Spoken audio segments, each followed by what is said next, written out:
The must-knows. From Loopin English Podcast. Hello, I'm Laura. Welcome to the must-knows. And I'm Jason. Stop memorizing thousands of verbs. Seriously, you don't need to. If you think there's too much to learn, just listen to this series. That's it. We focus on the 20 core verbs that native speakers use 80% of their daily conversations. Learn just these 20 verbs, and you can make almost any sentence and speak like a native. No complicated grammar, no boring study. Just leave this podcast playing while you commute, head home, or do chores. Repetition are everything. Today we master the first big five. Take, get, do, keep, and say. Let's start. Chapter 1. Take. First, let's listen to two different versions of the same story. Try to hear the difference for yourself. Version A. Every morning I ingest my medicine. Then I commute by bus. It requires 30 minutes. At the office, I sleep for a few minutes. Version B. Every morning I take my medicine. Then I take the bus. It takes 30 minutes. At the office, I take a nap. Wow, version B sounds so much more natural. It's amazing how one verb replaces all those formal words. It really does. In this context, take effectively replaces consume, use, require, and choose. Now let's look closer at how to use these expressions in real life. Okay, Jason, let's walk our listeners through how take actually works. What is the core idea? It's simple. Take is about bringing something into your own space or control. That's why we use it for things we put inside our body. Many learners say eat medicine, which sounds very strange. Yes, always avoid eat for pills. We take them. To explain your morning routine, you can say, I usually take my medicine right after breakfast. I usually take my medicine right after breakfast. Got it. What if you're reminding a family member to stay healthy with their vitamins? We simply use take here as well. You can say, don't forget to take your vitamins every morning. Don't forget to take your vitamins every morning. Second, we use take for transportation. Right. We use it to choose a specific route or vehicle. To suggest the subway to avoid heavy traffic, we can say, let's just take the subway to avoid the heavy traffic. Let's just take the subway to avoid the heavy traffic. That makes sense. What if you need a cab? It's the same logic. You can say, it's much faster to take a taxi at this hour. It's much faster to take a taxi at this hour. Got it. Moving on third, you can take an option, a job, or an object. Yes, it means making a choice. When deciding to buy the blue item at a store, we say, both look great, but I think I'll take the blue one. Both look great, but I think I'll take the blue one. That's a great example. Fourth, we use take to express the time or effort required for a task. Exactly. To describe the heavy commitment of mastering English, we can say, it takes a lot of hard work to master a language. It takes a lot of hard work to master a language. What about a simple walk to the local station? We use take for that duration too. It takes about 15 minutes to walk to the station. It takes about 15 minutes to walk to the station. All right. Next up, fifth, take can mean seizing control, power, or responsibility. Yes. To tell a colleague to step up and lead a meeting, we can say, you need to take full control of the meeting. You need to take full control of the meeting. And to describe someone who officially stepped up to lead a project, We say they took charge. She decided to take charge of the new project. She decided to take charge of the new project. Sixth, the physical meaning, holding or welcoming. Yes. To politely invite a guest to sit down when they arrive, we say, "Please come in and take a seat anywhere you like." Please come in and take a seat anywhere you like. And what about physically holding someone's hand? You can say, "Can you take my hand so we don't get lost?" Can you take my hand so we don't get lost? Perfect! That's take done. It's amazing how much this one simple verb can do. Right. Native speakers use take for everything from taking medicine to taking charge. It's all about the context. Don't try to memorize it all. Just get used to the natural flow. Right. Now, let's review what we've learned so far and move on to the next practice session. Let's practice.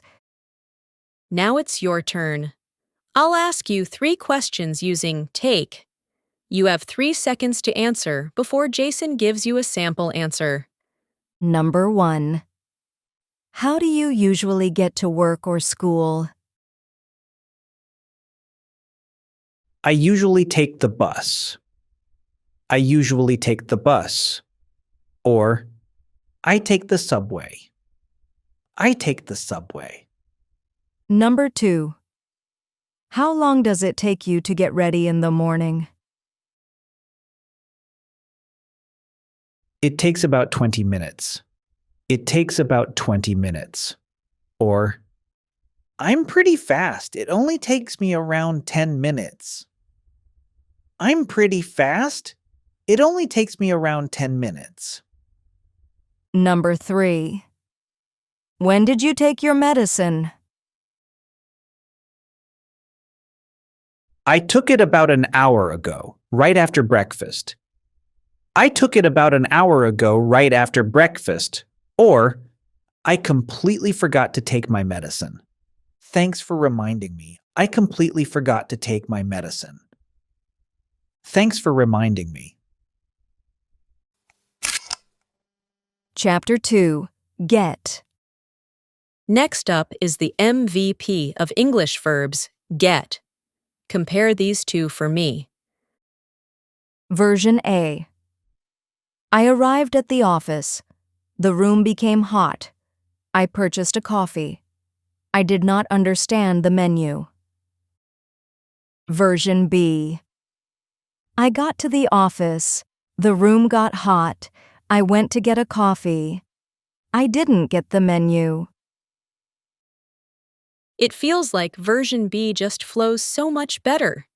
It's like a magic shortcut for arrive, become, buy, and understand. Now, get. Why is this verb so popular, Jason? Because get is the ultimate shortcut for transitions, changes, and movements. First, let's look at arrive. Avoid saying I arrived at home because it's way too formal for daily life. Exactly. In casual English, we just get there. To describe walking into your office, we can say, I finally got to the office. I finally got to the office. So natural. What if you are telling a friend to let you know they reached home safely? You can simply say, give me a call as soon as you get home. Give me a call as soon as you get home. Second, we use get when something changes its state, meaning to become. Yes, for any physical or environmental change. When you start feeling hungry, we say, I'm getting quite hungry. So let's grab a bite. I'm getting quite hungry. So let's grab a bite. Got it. And what about when the time is running late? You can say, it's getting late, so we should head out. It's getting late, so we should head out. That's a classic everyday expression. And third, get means understand. Yes. If you don't understand what someone said, you can say, sorry, I didn't get that. Could you say it again? Sorry, I didn't get that. Could you say it again? What if you did understand the core message of a presentation? Then you can say, I think I got the main point of his speech. I think I got the main point of his speech. All right. Next up, fourth, we use get to arrange for someone else to do a job for us. Yes, using the get plus object plus past participle structure. To talk about getting your laptop repaired by a professional, we say, I really need to get my laptop fixed soon. I really need to get my laptop fixed soon. And it is the same for getting your car washed at a professional service. Exactly. We can say, I need to get my car washed before the weekend. I need to get my car washed before the weekend. It's so useful. Fifth, using get to buy or obtain something. Yes. To remind yourself to buy some milk on your way home, you can say, I need to get some milk on my way home. I need to get some milk on my way home. It's also perfect when asking a friend where they bought an item. Yes. We simply say, where did you get those stylish shoes? Where did you get those stylish shoes? Wonderful. Now, get makes perfect sense. Right. Get is the ultimate magic shortcut for transitions, changes, or understanding things. So let's move on to the next practice session and try it out. Let's practice. Let's try get. Remember, it's all about arriving, becoming, or understanding. Number 1. What time do you usually arrive at the office?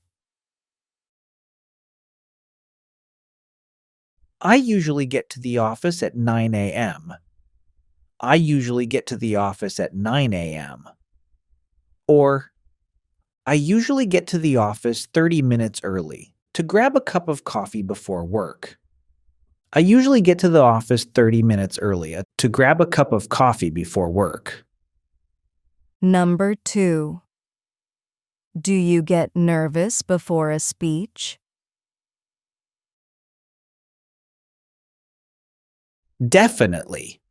I get so nervous that I forget everything. Or, not at all. I don't really get nervous. Not at all. I don't really get nervous. Number 3. Did you get what I said? Yes, I got it. It makes sense now. Yes, I got it. It makes sense now. Or, I'm sorry, I didn't get it. Could you explain that again? I'm sorry, I didn't get it. Could you explain that again? Chapter 3. Do. We've already mastered take and get. Today, we're diving into the verb that literally puts everything into action, do. I'm excited. I used to think do was just for questions like, do you like coffee? But I'm realizing it's way more than that. It's the ultimate action verb. You're right, Jason. Let's hear 2 stories on how do makes us sound more like a local than a textbook. Version A. My room was a mess. I laundered my clothes and washed the dishes. I have finished everything. A short rest is sufficient. Version B. My room was a mess. I did the laundry and did the dishes. I'm finally done. A 20-minute rest will do. Version B flows so naturally, while version A feels like an old textbook. For sure. Do replaces perform, clean, finish, and suffice. Next, we have do. What is the main concept here, Jason? Do is our primary verb for general actions, tasks, and repetitive chores. Let's start with general actions when the specific name of the activity doesn't matter. Yes. If a friend keeps complaining but does nothing, avoid saying make action. To tell them to take action, we say stop complaining and just do something about it. Stop complaining and just do something about it. That's very direct. It's also perfect for describing a busy afternoon schedule with random tasks. Yes, we can say, I have so many things to do this afternoon. I have so many things to do this afternoon. And it is absolutely the king of household chores. Definitely. For washing the dishes, we usually say, it's your turn to do the dishes after dinner. It's your turn to do the dishes after dinner. What about handling your clothing chores? We say, do the laundry. I usually do the laundry on Sunday mornings. I usually do the laundry on Sunday mornings. Can we also use do to talk about our progress? Yes, to describe how things are going. To let a friend know you are recovering and doing much better than last week, we say, I'm doing much better than I was last week. I'm doing much better than I was last week. And what if you want to ask how their studies are going? You can say, how are you doing with your new English studies? How are you doing with your new English studies? And what about when a task is 100% finished? We use done. To celebrate finishing a long, exhausting work project, we say, I'm finally done with the project. I'm finally done with the project. What if you are asking a colleague if they are finished using a shared computer? We can say, let me know when you are done with the computer. Let me know when you are done with the computer. I love this next one. When something is sufficient or good enough for a situation. Yes, we simply say it will do. If a quick power nap is enough to refresh you, you can say, I'm pretty tired, so I think a quick nap will do. I'm pretty tired, so I think a quick nap will do. So cool. What if a simple shirt is perfectly fine for a dinner party? We say, you don't need a fancy suit. A simple shirt will do. You don't need a fancy suit. A simple shirt will do. And we can also use do for personal care, like getting our hair or nails styled. Yes. To share your weekend plans to get a manicure at a salon, we say, I'm planning to get my nails done this weekend. I'm planning to get my nails done this weekend. And to compliment a friend on their fresh new haircut, We can say, your hair looks great. Did you get it done today? Your hair looks great. Did you get it done today? do makes everything so much more active. It really does. It's the ultimate action verb that keeps the conversation moving forward. Exactly. Now, let's review what we've learned so far and move on to the next practice session. Let's practice. Time for do. Think about your tasks and daily actions. Number 1. What chore do you usually do on weekends? I usually do the laundry. I usually do the laundry. Or, I do the dishes. I do the dishes. Number 2. How is your work or study going lately? I'm doing great. Everything is going smoothly. I'm doing great. Everything is going smoothly. Number 3.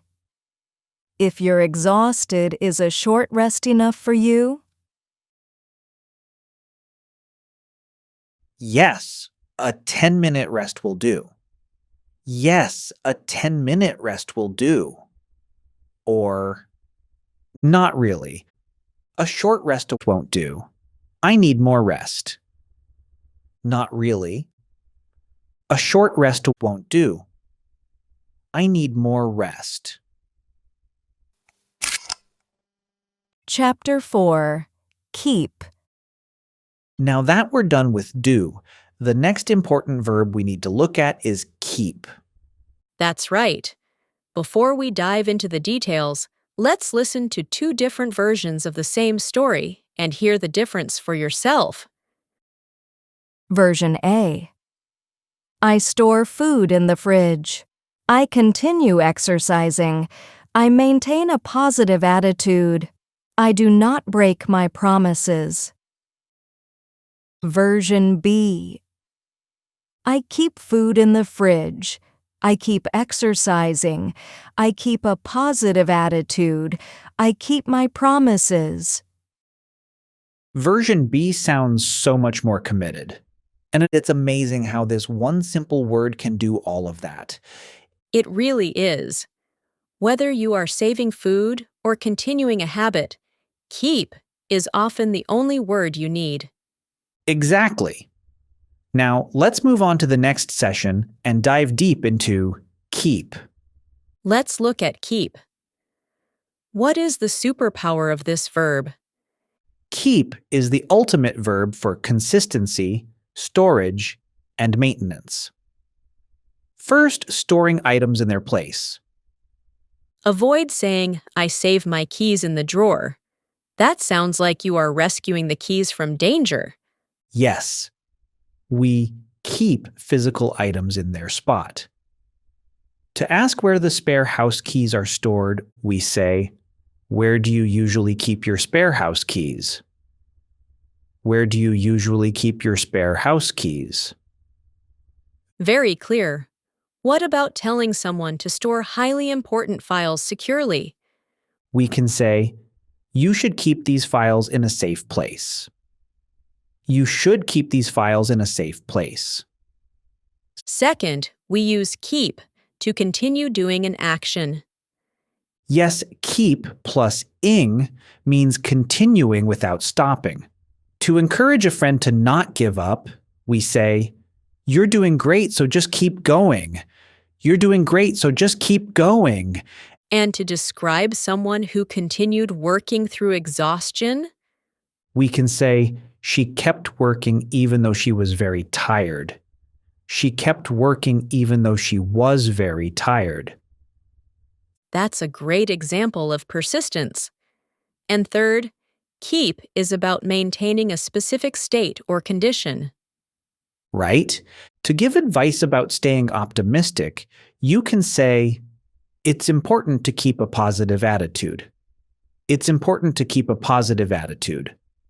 And what about keeping a physical space warm by keeping a door shut? We can say, please keep the door closed to block the cold wind. Please keep the door closed to block the cold wind. Good point. That keeps everyone warm. Fourth, what if we want someone to hold on to something? In that case, keep means letting someone have or use it without giving it back. For example, to leave the change as a tip, we say, the service was wonderful, so please keep the change. The service was wonderful, so please keep the change. Very polite. What about letting a friend keep a book you lent them? You can say, you can keep that book. I've already read it. You can keep that book. I've already read it. That's a really practical example. Fifth, keep is about being reliable with secrets or promises. Yes. To reassure a friend that they can trust you to honor your word, we say, you can trust me. I always keep my promises. You can trust me. I always keep my promises. And what if you are asking your business partner to protect a secret? We can say, can you keep a secret about our project? Can you keep a secret about our project? Super useful. And sixth, when we delay or hold someone back. Yes, causing someone to wait. To apologize sincerely to a friend you kept waiting outside in the cold, you can say, I'm so sorry to keep you waiting in the cold. I'm so sorry to keep you waiting in the cold. High manners. What if you want to ask a busy colleague a very quick question? We can say, I won't keep you long, I just have one question. I won't keep you long, I just have one question. That's the power of keep. Seriously, I had no idea keep could be used in so many different ways. It's like a whole conversation in just one word. Exactly. It's the ultimate multitasker. Now, let's move on to our practice session. Let's practice. Let's practice keep. Focus on habits and maintenance. Number 1. Where do you keep your spare keys? I keep them in the top drawer. I keep them in the top drawer. Or, I keep them in a bowl near the front door. I keep them in a bowl near the front door. Number 2. Please keep this a secret. Don't worry, I always keep my word. Don't worry, I always keep my word. Or, I'll keep it to myself. I'll keep it to myself. Number 3. Excuse me, could you please keep your voice down? Oh, I'm so sorry. I'll keep my voice down. Oh, I'm so sorry. I'll keep my voice down. Chapter 5. Say. Fantastic! We've now covered 4 major verbs: take, get, do, and keep. Now, we are down to our very last important verb of the day, say. That's right. Say is not just about speaking. It's also about sharing information, sharing opinions, and making guesses. Let's check out our last verb. Version A. The paper indicates a storm is coming. People claim it will be big. I stated that we should stay home. Version B. The paper says a storm is coming. They say it'll be big. I said we should stay home. Version B is just so much easier to say. Exactly. Say works for indicate, believe, state, and suppose. It turns those heavy formal words into casual, everyday English. Right. Now let's move on to the next session and dive deep into how say really works. Finally, let's wrap up with our last verb, say. What's the main idea? Say is not just for speaking. It's also for sharing written information, rumors, and even making guesses. Let's start with simply stating words. Reporting what someone spoke. In a loud room, avoid asking, "What did he speak?" We always ask what they said. To ask a friend to repeat a missed sentence, you can say, I couldn't hear him well. What did he actually say? I couldn't hear him well. What did he actually say? That makes sense. What about asking about a doctor's advice after a medical checkup? You can say, what did the doctor say about your shoulder? What did the doctor say about your shoulder? Second, written signs and papers can say things in English. Yes. Written materials just say. To share a rainy weather forecast from today's paper, we say, the paper says it's going to rain all day. The paper says it's going to rain all day. So simple. It works perfectly for traffic warning signs too. Yes. We can say, The road sign says we cannot turn left here. The road sign says we cannot turn left here. It's so interesting how an object like a sign can say something. And third, we hear they say to share general rumors or beliefs. Yes, they say simply means people believe. To share a classic health tip in a conversation, we can say, they say eating an apple a day is good for you. They say eating an apple a day is good for you. What about sharing positive rumors about a trendy new local coffee shop? We say, they say the new coffee shop nearby is amazing. They say the new coffee shop nearby is amazing. That sounds so casual and useful. Fourth, how about imagining what-if scenarios? We use say to suppose or imagine.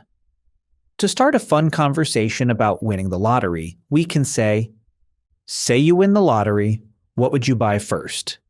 Say you win the lottery, what would you buy first? That's fun!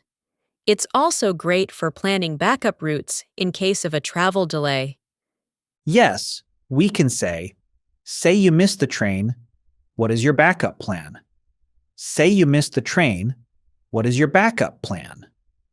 And fifth, making a quick guess. Use I'd say. To estimate the price of an item, we say, I'm not sure, but I'd say it's around $10. I'm not sure, but I'd say it's around $10. That's smooth. It works perfectly when guessing how much time is left in a meeting, too. Exactly. You can say, I'd say the meeting will finish in 30 minutes. I'd say the meeting will finish in 30 minutes. Beautiful! That wraps up our final verb, say. Seriously, I had no idea say could cover so many different situations. Right. It completely changes how I look at this simple word now. It really expands the way we express ourselves. It absolutely does. Now that we've covered all the details, let's move on to our final practice session. Let's practice. For our last challenge, I'm going to ask 3 questions. See if you can use say in your answers. Number 1.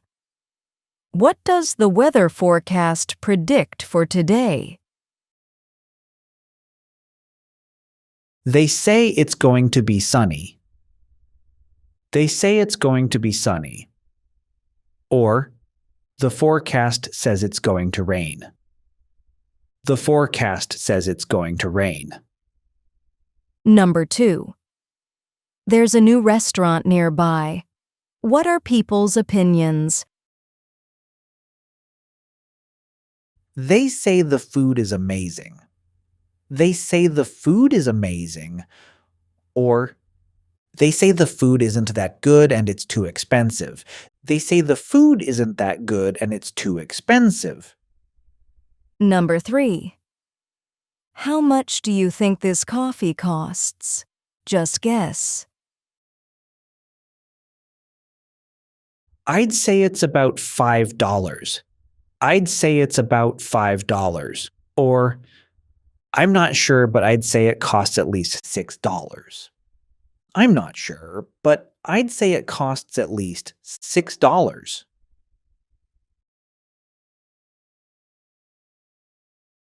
Great job! You've just mastered the first 5 core verbs: take, get, do, keep, and say. Remember, this is the first part of a 4-part series. In our next episodes, we'll cover the rest of the core verbs. So we highly recommend moving on to our next podcast episode to keep learning. That's right. Once you master all 20 verbs, you'll easily cover 80% of everyday English conversations. If you enjoyed today's lesson, please make sure to subscribe, hit that like button, and leave a comment with your feedback. We'd love to hear from you. Now, before we wrap up, We have a special shadowing session ready for you in our next episode to help you practice today's core verbs. So make sure you don't miss the next video. Let's keep learning together. See you in the next episode. Let's loop in.